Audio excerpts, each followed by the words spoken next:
সরে বসো। মেয়ে মাইজের মাথায় এমনি বুদ্ধি কম, চিল্লায় লাভ নাই মামা। একদম ঠিক বলছো, মাইয়া মানুষ বুদ্ধি কম, চিল্লাই বেশি। মা আমি তোমার 10 টাকা ভাড়া বাড়াই দেবো। হ্যাঁ এই, তুই তো কথা কথা মানুষের দোষ ধরিস, অলওয়েজ আমার দোষ ধরে বেড়াতি। যতদিন তোর সাথে প্রেম করছি একটা দিন আমি শান্তিতে ছিলাম না।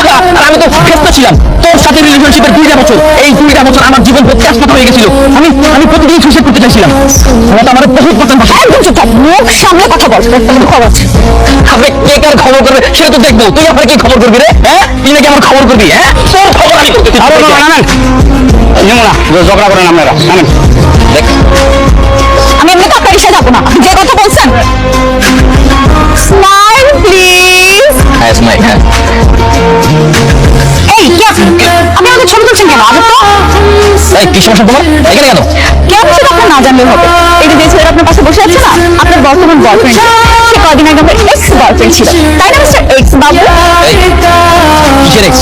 কে বর্তমান বয়ফ্রেন্ড? কি সব উল্টাপাল্টা বলতেছো? নিশি আমার জাস্ট ফ্রেন্ড, আর কিছুই না। ও আচ্ছা, জাস্ট ফ্রেন্ড তাই না? How sweet, how romantic. তা আমার সাথে যখন রিলেশন ছিল, জাস্ট ফ্রেন্ডটা কোথায় ছিল তখন?